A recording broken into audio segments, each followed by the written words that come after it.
Hey guys, welcome back to my channel. This is episode 2 of Know Your Author series, and today we have with us Rumki Chowdhury. She's an author, she's a poet, she has written 3 books, she's a journalist, she's a mother, and let's find out more from Rumki herself.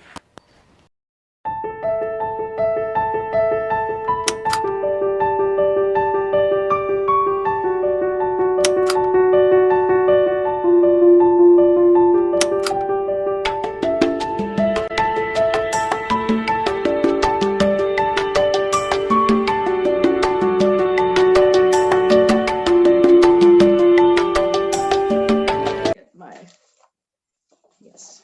So today we have with us author Rumki. She has written 3 books and she's also an editor for Hayati Magazine. She's a journalist, she's a mother, and she's a teacher. And we would like to know more about her from herself. So Rumki, tell us more about yourself. My name is Rumki Chowdhury, and I'm a published author and journalist. As you said, I write for and edit for Hayati Magazine. That's hayatimagazine.com. I'm also a published author of 3 books. The first one is Her Feet Chime, which gained a lot of critical acclaim in the UK as well. For example, in Asiana Magazine and East London newspaper. The second book is called So Complicated.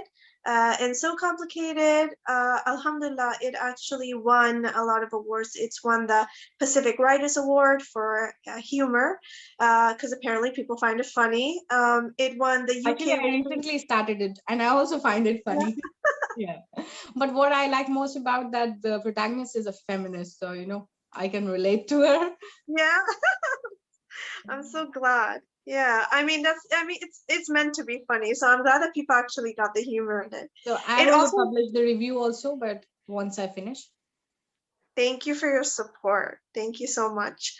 It also won the New York Book Festival honorable mention, and it's won the UK's Wishing Bookshelf red ribbon for Reader's Choice.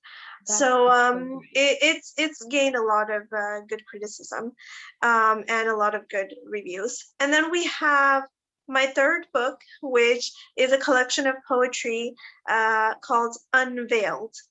And it's actually about the headscarf, and it's very much about women's rights and hijab. And in the back of the book, there's also my personal memoir of my journey to wearing the hijab.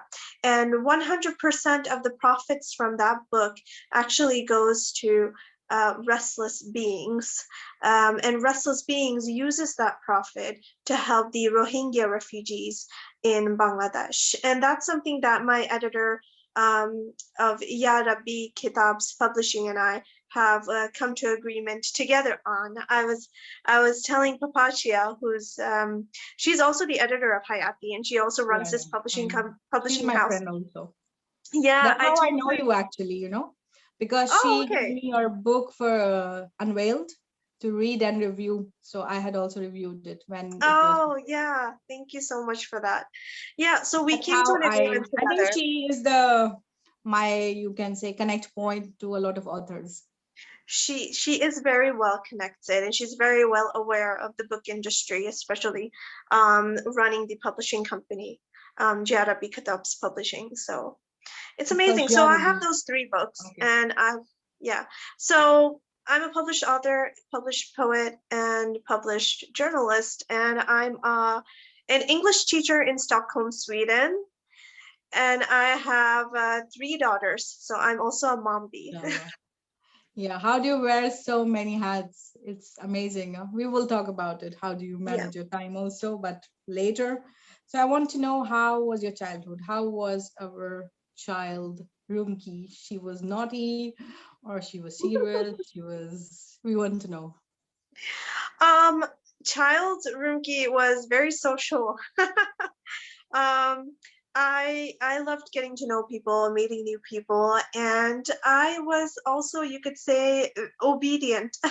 My parents my parents, they taught me a lot of good lessons that I take onto my life now, into my life right now as an adult. And I feel like them having raised me to know right from wrong, what is considered humane, what is considered inhumane, how to treat different people, has really influenced my life throughout my childhood, because I ended up choosing groups of friends very carefully. I chose to be surrounded by people who would inspire me and influence me in a positive way.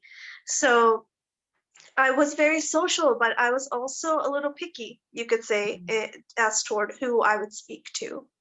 That's very interesting to know, actually. Yeah.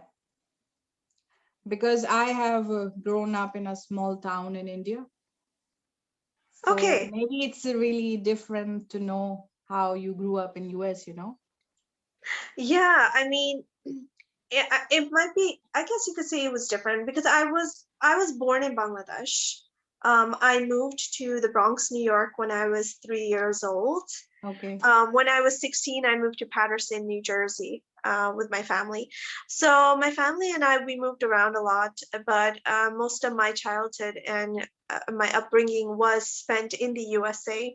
So I've been through it all. I've been through the 9/11 phase as well.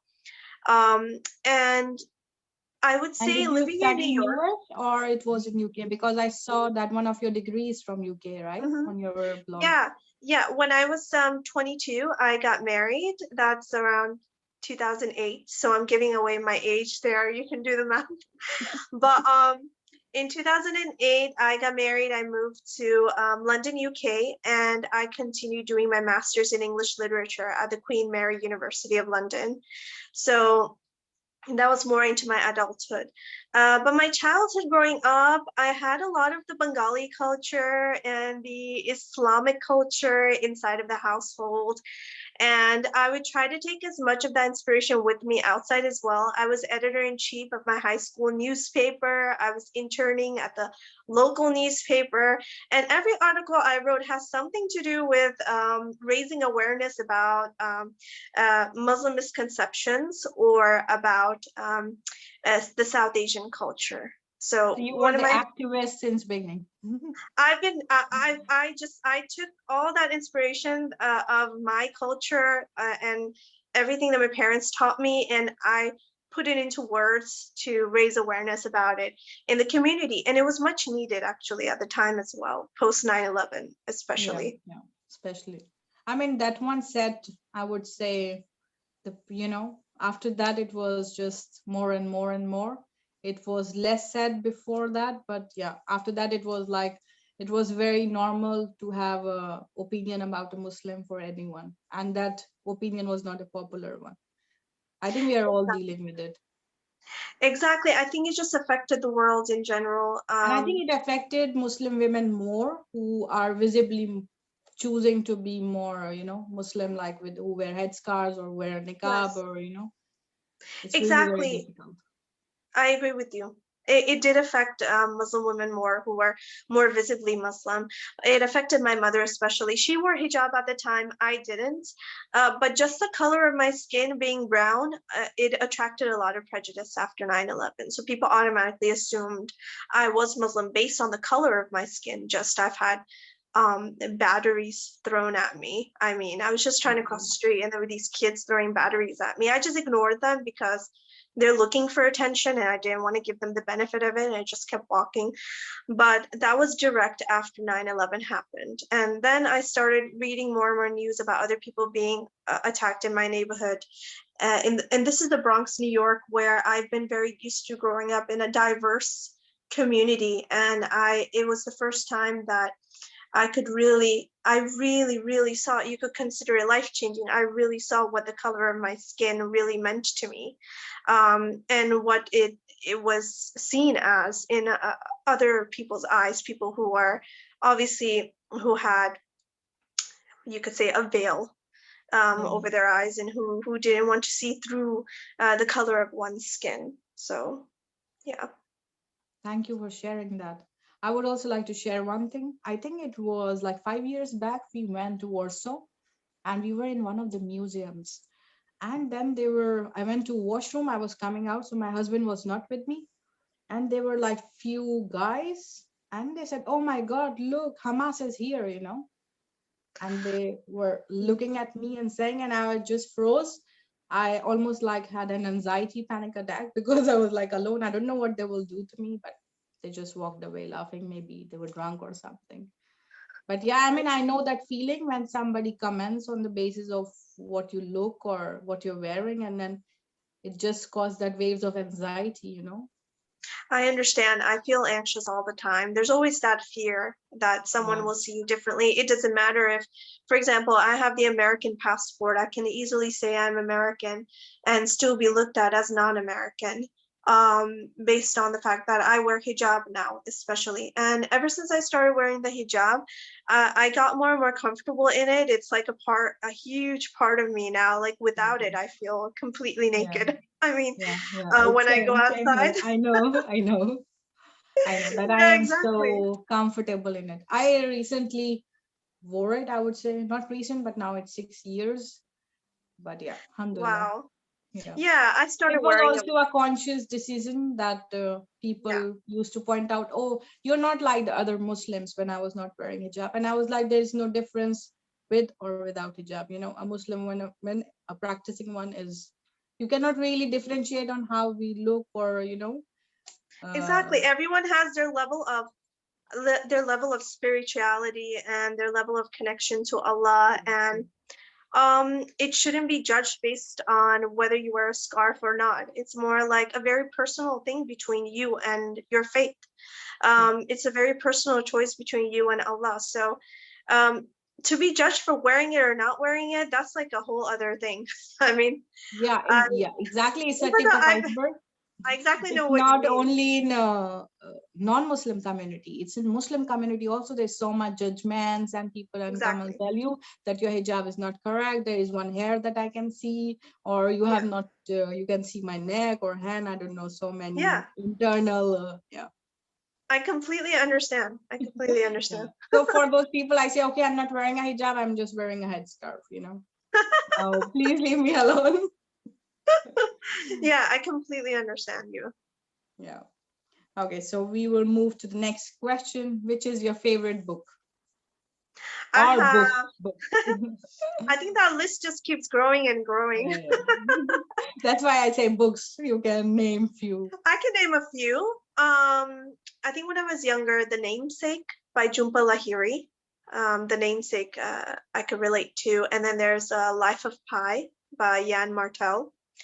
And there's Golden Compass by Tahmima Anam, which is about the Bangladeshi independence Okay. war. So the South Asian diaspora really did influence me a lot because I could relate to the characters and relate to the books. And at the same time, I'm also I love classics. I love Jane Austen's books, Pride Me and too. Prejudice, for example, Pride and Sense and Prejudice, one of Sensibility. my favorite. Yeah. Yeah, I just love it. I just love how back then there was you can sense the Yeah. gender tension in the Yeah. book, and I just consider it really brave of her to have published during that time period and to have published something that would be considered like a rebellion against the government, because at the time, there wasn't any really gender equality True. Yeah. in the British community or American community or worldwide at the time. Now I mean, over time it's grown more and more. And that's kind of what also inspired So Complicated, the whole tension between Okay. gender Yeah. Yeah. roles. Yeah.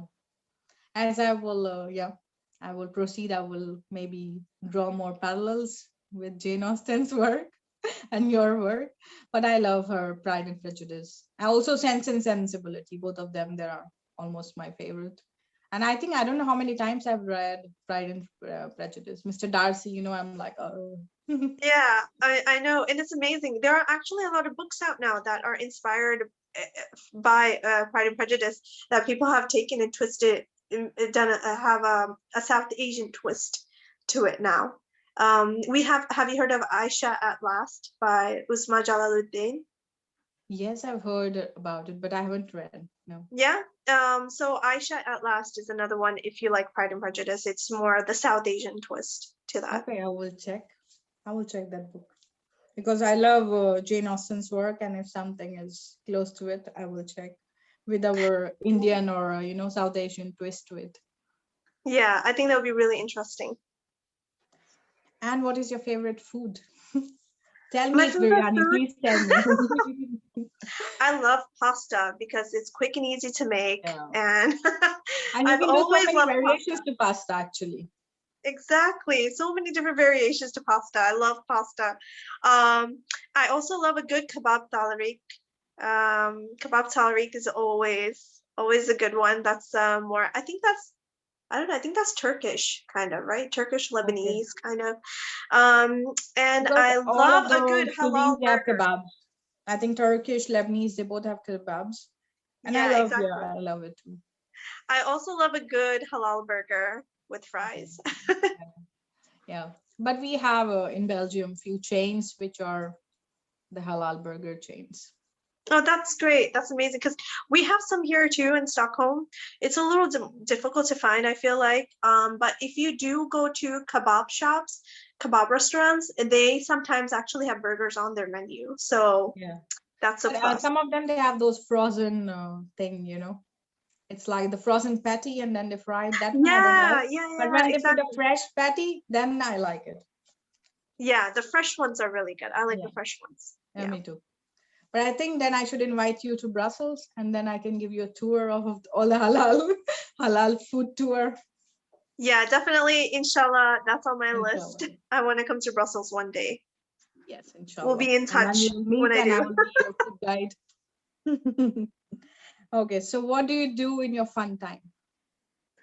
My fun time is mostly spent with spending time with my kids, Yeah. spending time with my family. But when the kids and husband are asleep, or when I'm alone in the house, or, then it's me time. And me time is more like writing and reading and getting to know incredible people like you, Sana. Oh my God, it's so oh, heartening. It's true. It's true. I have some, okay, on my screen. I You're don't know. welcome to Stockholm as well, by the way. No, inshallah, I have a cousin living in Stockholm, so I will be visiting. I should have visited her last year, but COVID happened. So I will Yeah. see when I will come, but inshallah, I will drop you a message that, hey, I'm here. Yeah, definitely. Inshallah. Girls catching up time. Inshallah. Definitely. Inshallah. And our next question is going towards a bit more serious. So, what was the turning point in your life when you decided, I want to be a published author? Because I'm I sure think you must be writing, right? Since I know you were active and you were participating and you were doing so many things. And then yeah, when you decide that, okay, I have to go published. exactly. Um, the turning point to getting published, I will get to that after I tell you what the turning point in my life was. It's more of I'm very inspired by my brother. I have a younger brother. He's 3 years younger than me. He suffers from Duchenne muscular dystrophy, which weakens his muscles from childhood. It's a genetic disorder. And the fact that he's been fighting that his whole life and watching him and growing up with him and seeing how he's been such a fighter and how he even went all the way through to get his high school degree. And he's very social, a very fun loving guy. And uh, I mean, he's definitely an inspiration to Mm. me. And my parents are an inspiration to me because the way that they take care of him, I mean, how much patience that they have. May Allah reward them for that because I see I see the battle when I'm there, and I saw it growing up between all of them, and it's really inspiring for me. So every time I had an opportunity to also raise awareness about my brother and his disease, and talking about what a hero he is in it all, I also use that in my writing. throughout high school as well, and growing up. And to this point, actually, last year, I won the NISA Hub writing contest for a short story. And I wrote a short story, nonfiction short story, a biography about my brother. And it's something that I've always wanted to do, but I've never found the courage to do it because it's getting in touch with a lot of personal emotions doing that. So I've definitely had him and my parents as a huge part of my writing journey. I mean, they really influenced it. So I do thank them in all of my books as well. And turning point to know that I would definitely be a writer or be published, that was more when basically I was working on a book called Feet Chime, which is now published. I was at university at the time, and I went through the library at my university campus. I did research on every Cinderella story from every background, every cultural background, and I noticed that there wasn't any Bangladeshi one. There was an Indian one, but there wasn't a Bangladeshi version. And Bangladesh being quite a newly independent country from 1971, I decided we don't have one and we deserve a Cinderella story. So I started writing it. I wrote a novella, and I talked to my professor of writing honors about it, and he said he would help me complete it as an honors thesis for my bachelor's degree in English writing. So that's how Feet Chime was kind of born. And then I noticed one of my media professors, and I'll say names as well here. So the professor that really helped me work on Feet Chime, his name is Dr. Philip Chowdhury of William Patterson University of New Jersey. And the person who inspired me to publish my book, her name is Dr. Tina Lesher, who taught media, is now retired, but she taught media at William Patterson University of New Jersey.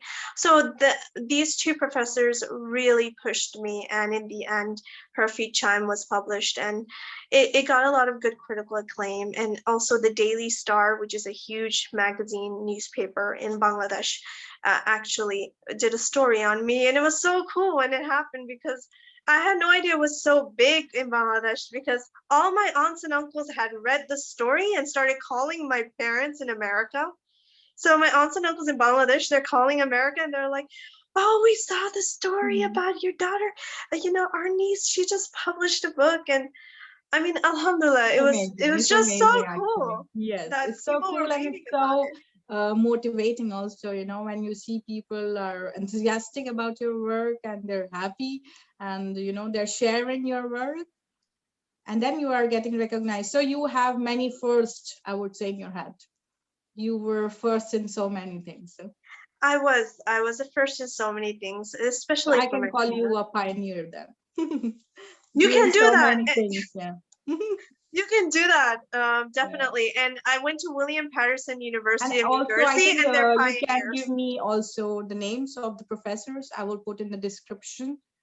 Sure, I will do that. And I will put the links to your blog and the books also on Amazon, and I think it's on Book Depository also. Yes, it is. It's on Book Depository. My books are available for purchase worldwide on almost any bookstore online. Because I checked on Book Depository, it was there. I checked on Amazon, and I think I purchased the one from Amazon. Yeah, it's on Amazon. It's on, but you know what I thought? I thought your first book is Unveiled, because that's how I discovered you. And I thought you wrote these two afterwards.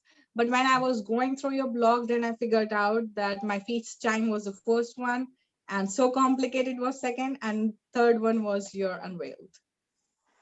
Yes, yes. I think it's because the cover of So Complicated. It's so beautiful. Thank you. I think it's because when Unveiled came out, I was very active on Instagram at the time. So I think before that we didn't have so much social media and all those things. It came like 5 years back, I would say. So being so actively involved. Exactly. It wasn't, I mean, social media did come a lot later. Her Feet Chime, for example, when it first got published, I did a lot of things in person book signings, um, book release parties. So it was a lot of in-person interviews as well. Not like now. Now everything's more virtual and digital, which has its benefits as well because Yeah, we get it to has connect its a lot benefits. faster with a lot more Yeah. people. And yeah, you can connect to different people in different countries, and you can promote your book online, because otherwise you really have to travel, for the book signing and the book tour and book readings. But that has its own charm, all those things. So I think a Yes, of mix course. of both will be good. Yes, of course. I think it's very exciting doing that. But the thing is, I think now with COVID, it's really difficult to do anything in person. I mean, it's a huge challenge. I was even planning last year to do a few book signings in America when I was there. I was going to order a huge batch of books, of copies of So Complicated, and just go to different bookstores and or book events and try to connect a network with people there. But then the COVID happened and I missed my yearly visit. Otherwise, before that, I was actually visiting since I believe. 2008 to now, since 2008 all the way up to 2019. I had been visiting every summer, the home of my childhood home, basically. Yeah. Yeah, Yeah. I think I was lucky that I was stuck in India for COVID. I was able to stay with my parents for 4 months after, I would Oh, say, more than 10 or 12 years. Because otherwise, it was always a short visit, maximum was 3 weeks.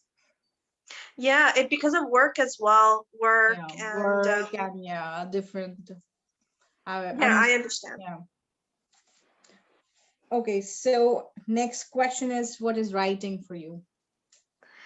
Um, writing for me, and I know you sent me this question ahead in advance, so I'm just gonna wing it right now, and just speak from my heart. I mean, writing for me is a means to communicate my most inner self to the world and to raise awareness about issues that people are most unfamiliar with.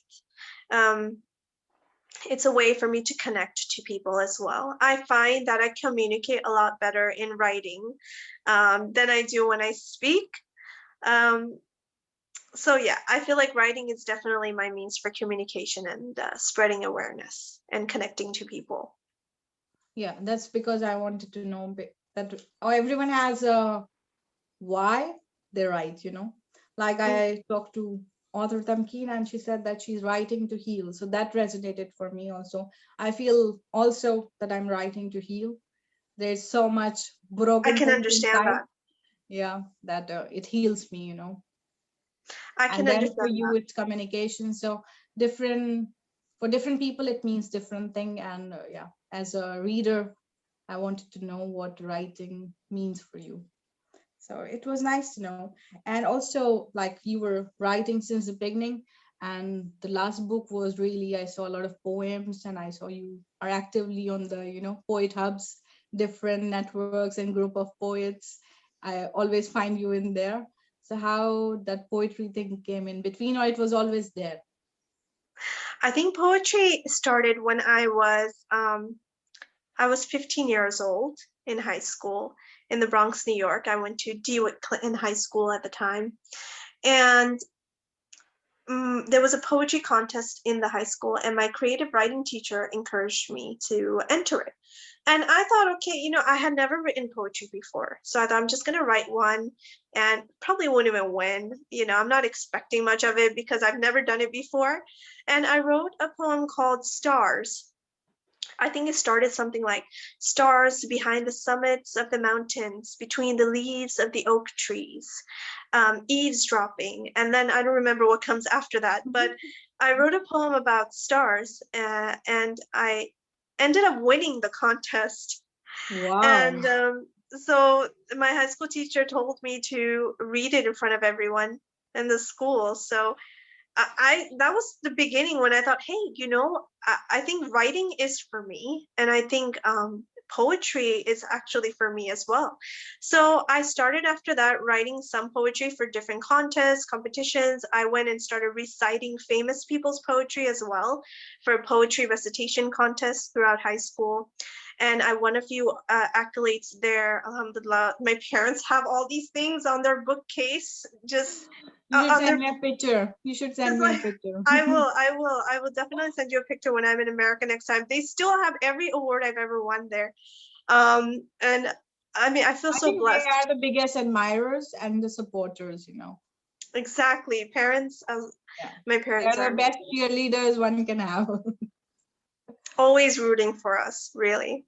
And then, Always praying also. I think whatever success we have, there is a lot of, I would say, contribution due to them. And also yeah, their duas and prayers, you know, it's always praying, praying, praying for us. exactly, exactly. It's just amazing the support that they have. And they're really a driving force for me. But yeah, I mean, that's when I knew that, I mean, writing was really for me. And this particular book, Unveiled, I really had been wanting to do something about hijab for such a long time.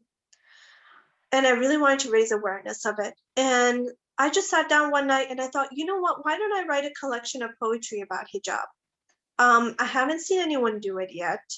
And I feel like it's definitely something we need.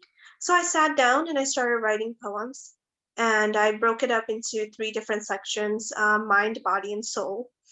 And each section ends with a metaphor of a bird, because it could be either, I think it was a dove, then we had the peacock in one of them, and then we had, I believe it was a crow in the first one. Yeah.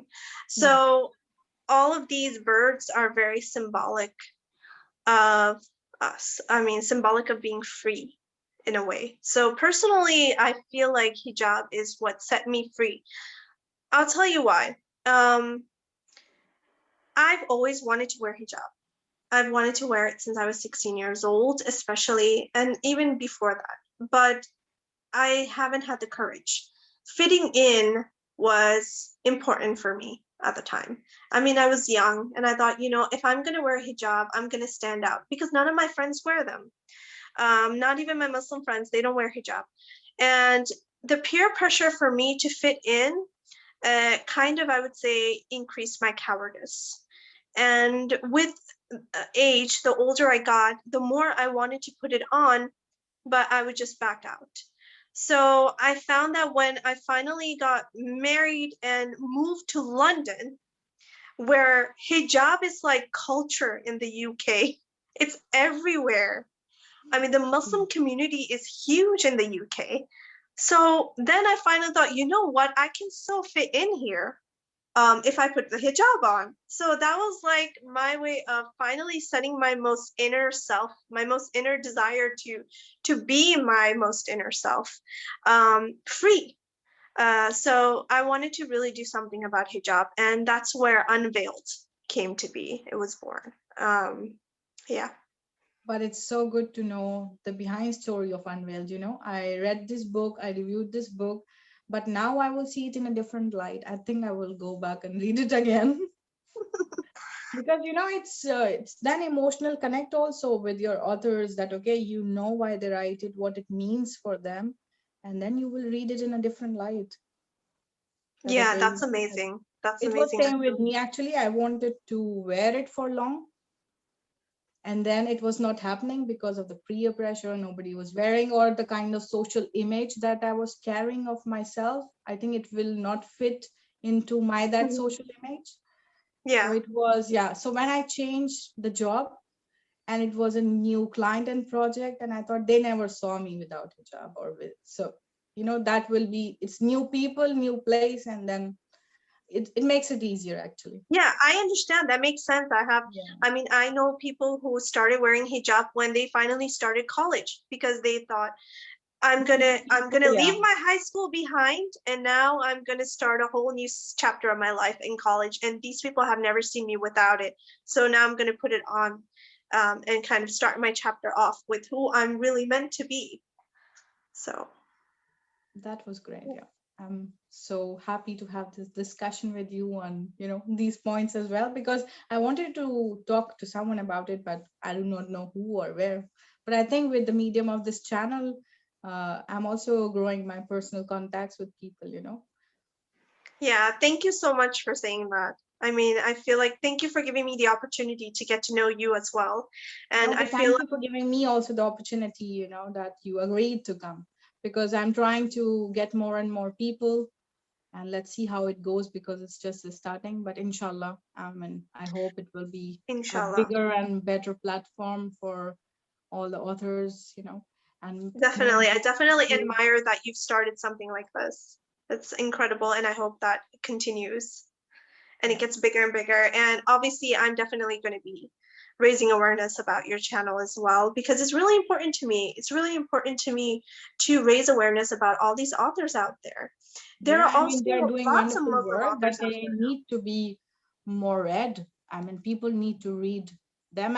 There's no point of having a book, but it's not read. And also to know the authors and why they wrote certain thing. How will people connect with you?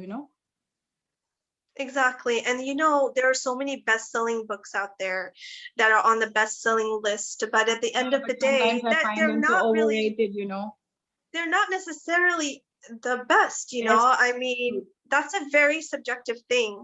And then you have some incredible True. written content out in the world that people are completely oblivious to and For unaware, like example, the I general would say public. like in thrillers, if you read Sahar Abdulaziz, for me, Yeah. she's one of the best thriller writer. Like, oh, they keep me on the edge, and I'm like, okay, I I'm cannot looking forward to put her her book. books. Yeah, I have read like 3 or 4 of her books, but I think she is one of the best thriller writers. But I love yeah, more thrillers, and more so people, but I don't know so many people who have read her book. yeah, I know. But now I'm going to be reading, so you know me. Yeah. So I will also be putting up, more reviews and maybe some more word about it. And maybe my channel is like Talk with Sana. So sometimes we can have other discussions also, like the one on the hijab. Yeah, definitely. I mean, it relates to the books, so Yeah. So do you have something that you want to read for us? A poem or a piece from your book? Which one? yeah. I can read a piece from my book. I haven't been publicizing so complicated enough. So I'm just gonna so I think I have the opportunity now But I to do think I that. will finish it maybe this week or next week, and I will put up the review so people will No see the rush, take wonderful your time. cover. Take your time, Sana. Take your time and enjoy it. No, I'm actually reading 2 books or 3 books together. So Oh, you're like me. I do the same thing. I'm always reading more than one. yeah, me too. Or So sometimes when it's intense, then I go into one book. For example, I read, I think the essays was, it's not about the burqa. Then it was intense, so I finished that book in few days, I think. But it was nice. It was really nice book. And okay, since cool. you have studied in UK and lived in UK, I think you will relate to it maybe. It's not about the burqa, right? Yeah, yeah. It's I'm edited gonna by check Maya that out. Khan. I will definitely check that one out. There's a few other books you might also like. I just came upon it's called I think it's called My Hair is Pink Under This Scarf. Um I have just saw one of the, I think, Bookstagrammers that reviewed it. Yeah. yeah. Okay. So I know Just the author of text that. me the name and I will check it out. I would definitely send you because I know the author for that. I met her years ago when I was living in London, and it's incredible. She was the one Bengali author that I knew that was published before me. So after her, then I felt like I hadn't come upon any other Bengali author, so my books came after her book. So Okay. it was incredible how the Bengali diaspora has has basically become wider spread now amongst authors as well. So that's Even in amazing. India, we have a lot of, Bengali authors. So we have been reading forever. I think the Yeah, literature part is so much enriched by Bengali people in India. So we know, We have been Yeah, so much into it. definitely. So I I think, can yeah. understand. But I as a can Bengali, Bangladeshi Bengali writer, I think you are the first one that I know. Okay, that's so cool. It's Yeah. like But I think you that's have really so awesome. much, I would say you are so international in that way. You have stayed in so many countries and you have so much to share. Like you have been, like the roots are from your parents, they have a Bengali culture. Yeah, And then exactly. you And I were was in born in US. Bangladesh. Yeah. I was And then born as you well stayed in there. UK also. I think your husband's family. And now you are Yeah. in Sweden for how many years? I've been in Sweden since 2012. So I lived Okay. in UK from 2008 to 2012. And in 2012, I moved to Stockholm, Sweden. My husband, he was born and raised in Stockholm, but he was working at the time in London. So that's why I had moved to London. And then his family had also moved to London from Stockholm. And then they ended up moving back to Stockholm. And then we Okay. were getting really bored without them. So we thought, why don't we just move to Stockholm too? And it was cool because I came here, I learned Swedish within a year and a half. And then I studied for my teaching degree in the Swedish language here to become an English teacher. And You are now so I'm living amazing, here. Rumki. Mashallah, you're doing so many things. I Oh, did thank you. learn some French, but it's not that great. But I think if you're already, teaching, that means your level is really good in Swedish. Yeah, thank you so much.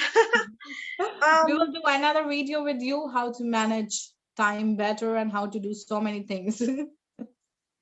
yeah.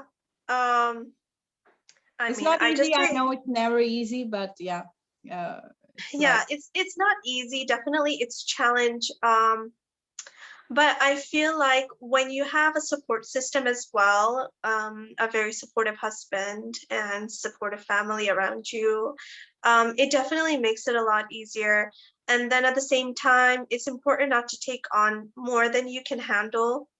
Um, and just like put everything in an organized manner in your calendar. So you just kind of spread everything out within a time period that, like today, I mean, you had to put your baby to sleep. I had to put my baby to sleep. And then we were like, okay, now our okay. schedules match. We can meet. Yeah, I think it was So, good that we were flexible enough, both of us, that we put our window on that. Yeah, we had a flexible window. exactly, exactly. And then you have such a supportive husband as well because Yeah, he yeah, said he would be mashallah. able to take care of her. So Yeah, that's good. because in That's the really good. morning I was busy. I was doing a video for the food blog. So I do Ah, okay. like a vlog in which I share one recipe. So whatever I Wow. cook on Sunday morning for breakfast, it's there in a small video also. So I made some oats chocolate banana muffins today. So I Oh, was they doing sound, that in the morning, and then I got your message that okay, let's do like a half an hour yeah, before, and I said okay. that Yeah. sounds really yummy. I'm looking forward to that. I'm gonna have a If look you on were your here, I video. could have served you a coffee with my muffin, and then we could have, You should post some to me. Just post it. yeah. It would probably be stale though by the time it comes. It I will wouldn't see if there is a fast service to Stockholm. I'll just watch your video and imagine I'm there. Yeah. Or Yeah. one of the times when we Mashallah. will meet, then I will Yeah. bring Mashallah, something. you're doing so much as well. You're doing so much. Mashallah. I'm trying to, yeah. I'm trying to find my way through and do so many things. But I'm really enjoying this channel thing. I'm really enjoying. I think I'm learning a lot also. There's so many things to know about the technology and video and how to put up.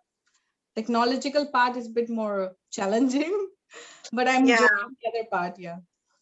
That's Like really meeting admirable. people, talking to people, reading their books. Yeah. That's really admirable because for me, like technology, I also need to like learn more.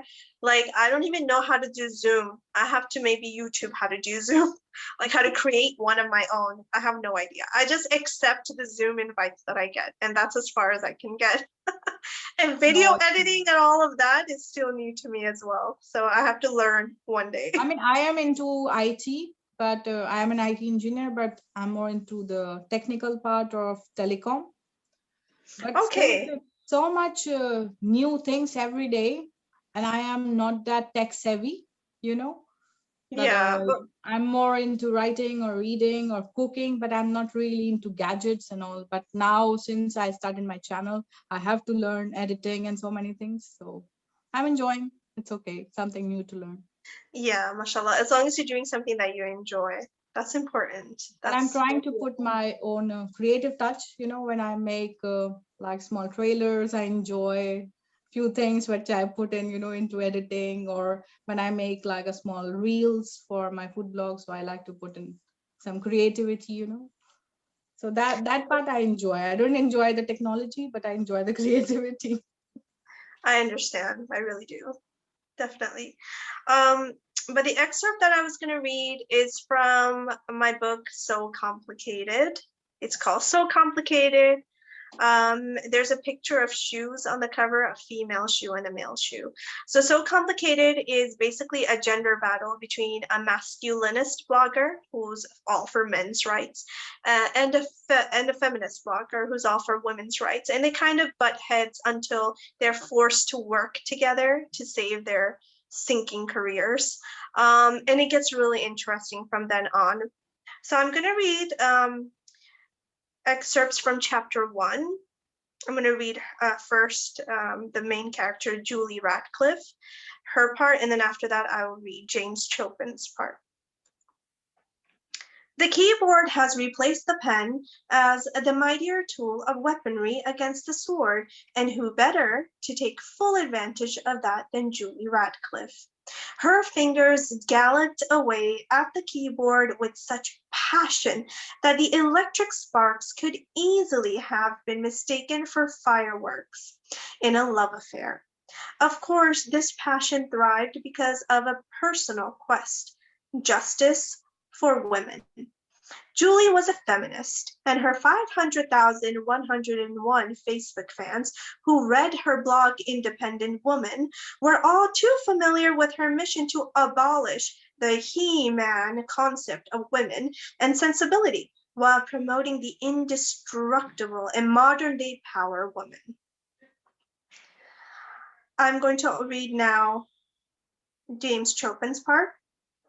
Meanwhile, on the other side of London, the light of the monitor in the dark room illuminated James's handsome, sharp features. It even made his dark, wavy hair appear neon blue. Frustrated at Julie's argumentative nature, he could just imagine what his fans must have been thinking. He hated being seen as feeble, but somehow Julie always made him look just that. That was why his number of fans was always so close to Julie's. Professionally, he believed everyone should know his or her competition. So he clicked on Independent Woman, tucked securely away in his digital favorites folder. He read her latest blog entry only to realize that the person she was responding to was none other than Alpha James. Women, James had typed. And then, it just goes on from there. So it's meant to Yeah. be this funny, No, but I fun, really fun love the battle. opening scene. It was great. And thank you for reading. And there is something more. If you have a message for the readers. I would say if you are a reader, please do check out www.rumki.com. Check out my books if you can. I would really appreciate it. You can also follow my Instagram handle, Rumki the author. And you can also check me out on Facebook, Rumki the author. Twitter is Rumki Chowdhury, although I'm not that active on Twitter nowadays, but I'm trying to be. But all my Me book neither. info, book I details think are Twitter there. is not my game. I find it, I am so, paralyzed at Twitter. I'm like, what is people doing there? What to write, what to share? But I have my blog connected to Twitter, so it automatically shares what I post. But I'm not really an Yeah. active Twitterati. Exactly. I have to figure out to connect them because I connect my Instagram to Facebook. I have those two connected, but I need to connect it to my Twitter as Yeah, well. I think you And can connect your blog as well.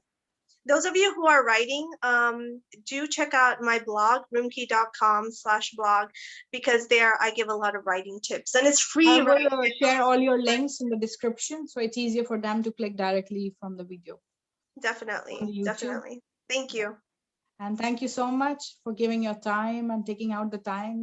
I really, really enjoyed our conversation. There was so much to share and, so much to connect with actually. Like I could connect you on the points for hijab or like some South Asian things and culture. And like you were also so much international.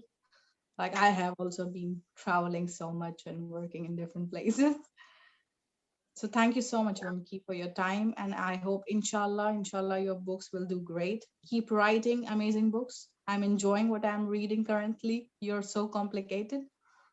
And I think I will be sharing a poem also from Unveiled soon, one of the days. And Okay, yeah, thank we you will so stay much. in touch. Are you writing another book currently? I am. I'm working on it. Okay, I'm working that's on it. great. It's taking a little longer than expected, but there will be another Yeah, one, that's inshallah. amazing to know, inshallah. Thank you so much. If you have liked and enjoyed this video, stay tuned for more and please like, share and subscribe this channel. Thanks. Bye.